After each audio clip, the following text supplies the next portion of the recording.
Hello, today was quite a day. Somehow I started pruning and weeding and I didn't know when to stop. And there's the rose bush, and look at all the dead branches. And then this big tree too had some ones coming off.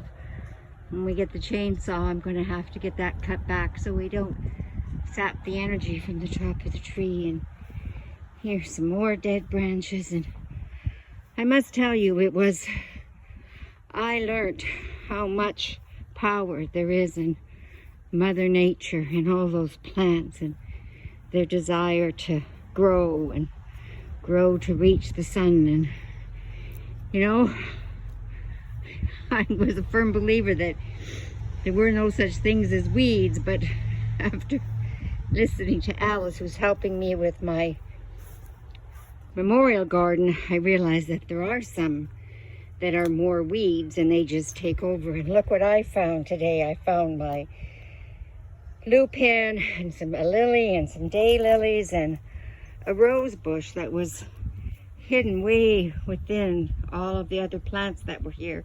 And you can sort of see over there by my begonias, I still have more to weed out of there. And there's some poor straggly flowers that barely got to the top. And I wondered who this guy was down here, and I realized that he was my daffodil who was blooming so nice and proud in the springtime, and he sort of got lost in all of those extra flowers. So as hard as it was, I knew it was time to weed them out. And it made me wonder, and here's my garden. You can see how it's growing in the shape of the Nova Scotia flag.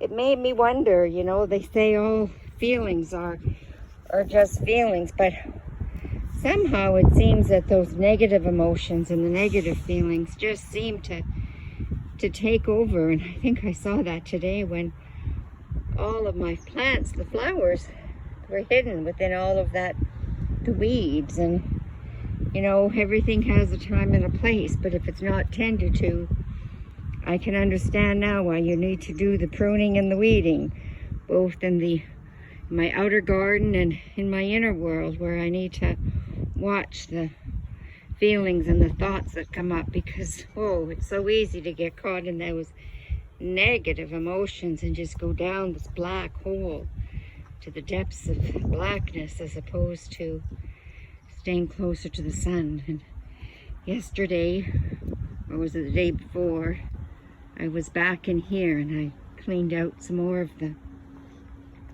my shrubs and cut back some of my trees. So now you could see my beautiful rock.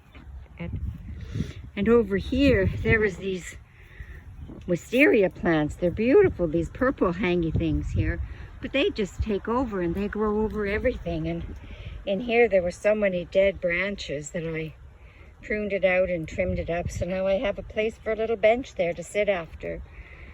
But it's interesting to see the power of nature, and I learned a lot about needing to be a gardener.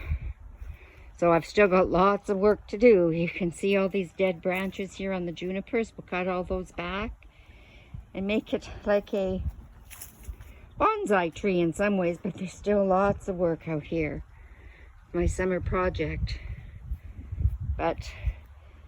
And here we have, for those of you who haven't seen this yet, this is in the middle is where the mother turtle came and laid her eggs, and we've got her nest protected by the flowers and the fence. And when it comes time for those eggs to hatch, we'll have a cage on top, so we'll try to protect those little baby turtles as best we can. But just looking back there now, you can see the begonias hanging out, and look at all the weeds I took out. My goodness, now the tree can breathe and everybody can find their space. And there's still more, but enough for today. Anyways, it was a good day. I hope I didn't get too sunburnt, and I hope you're having a good day. And remember, take time to weed both the outer yard and the inner yard. Bye for now.